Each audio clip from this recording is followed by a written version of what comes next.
நிஜமாக சொல்கிறேன், இது சைட் டிஷ் கிடையாது, இதுதான் மெயின் டிஷ். நல்ல சூடான சோறுக்கு ரசமும் இந்த கருவாட்டு சம்பளும் இருந்தால் போதும், சாப்பாடு அவ்வளோ சூப்பராக இருக்கும். ஸோ என்னோடய ஸ்டைலில் இந்த கருவாட்டு சம்பல் இப்போ எப்படி செய்கிறதுன்னு பார்க்கலாம். நான் நிறைய விதமான சம்பல் செஞ்சுருக்கேன், பட் இந்த மாதிரி துண்டு கருவாடு போட்டு சம்பல் செஞ்சதே இல்லை. ரீசெண்டாக ஒரு 2 சேனலில் இந்த ரெசிபியை நான் பார்த்தேன், அதை பார்த்து இன்ஸ்பயர் ஆகி நான் இதை செஞ்சு பார்த்தேன். செம்ம சூப்பராக வந்துருந்துச்சு. ஸோ இந்த சம்பல் பண்ணுறதுக்கு ஏதாவது ஒரு துண்டு கருவாடு எடுத்துக்கோங்க. நான் என்ன கருவாடு யூஸ் பண்ணுறேன்னு எனக்கே தெரியல. ஃப்ரிட்ஜில் பார்த்தா இந்த கருவாடு இருந்துச்சு. ஸோ அதை வந்து நல்லா க்ளீன் பண்ணிவிட்டு எண்ணெயில் போட்டு பொரிச்சு எடுத்துக்கிட்டேன். நீங்கள் இதுக்கு சீலா கருவாடு எடுத்திங்கன்னா இன்னுமே டேஸ்ட் ரொம்ப நல்லாயிருக்கும். இந்த மாதிரி சம்பல் பண்ணுறதுக்கெல்லாம் மிக்சியில் அரைக்காமல் உரலில் போட்டு இடித்தா தான் டேஸ்ட் வந்து நல்லாயிருக்கும்.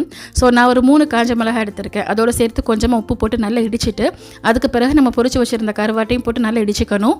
கருவாட்டிலையும் உப்பு இருக்கும். ஸோ உப்பு சேர்க்கும்போது ரொம்ப கவனமாக சேர்த்துக்கோங்க. இப்போ இதில் நான் 2 கை அளவுக்கு துருவின தேங்காய் வந்து சேர்த்துட்டு அதுலேயே ஒரு பச்சை மிளகாய் போட்டு நல்லா இடித்து எடுத்துக்க போகிறேன். நான் இதே மெத்தடில் தான் மாசி சம்பல், கூனி சம்பல் எல்லாமே செய்வேன். ஒரு சில பேர் இந்த சம்பலுக்கு சேர்க்கிற காஞ்ச மிளகாவை சுட்டு சேர்ப்பாங்க. நீங்கள் அந்த மாதிரியும் சேர்க்கலாம், அதுவும் டேஸ்ட் வந்து நல்லாயிருக்கும். ஸோ இந்த அளவுக்கு நல்லா இடித்த பிறகு உப்பு காரம் எல்லாம் போதுமான்னு செக் பண்ணிக்கோங்க. இப்போ நான் அதில் சின்ன வெங்காயம் வந்து முழுசாக சேர்த்துக்க போகிறேன். அதையும் போட்டு நல்லா இடித்து எடுத்துக்கணும். இந்த மாதிரி உரல் இடித்து சாப்பிட்ற டேஸ்ட் வந்து மிக்சியில் அரைக்கும் போது நமக்கு கிடைக்கவே செய்யாது. ஸோ இந்த சம்பல் செய்யும்போது கட்டாயமாக உரல் தான் வந்து யூஸ் பண்ணுங்கள். ஸோ அவ்வளோதான். நீங்கள் இந்த அளவுக்கு இடித்து எடுத்த பிறகு வந்து ஃபைனலாக வந்து கொஞ்சமாக லெமன் ஜூஸ் வந்து சேர்த்துக்கணும். இந்த கருவாட்டு சம்பலுக்கு ரசம் இல்லைனா பருப்பானம் வச்சாலே போதும், வேறு எதுவுமே தேவையில்லை. சாப்பாடு அவ்வளோ சூப்பராக இருக்கும். நான் இந்த சம்பலை நல்லா புளிப்பாக காரமாக செஞ்சுருந்தேன்.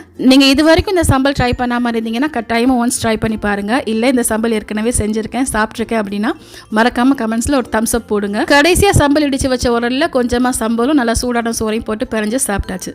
So thank you.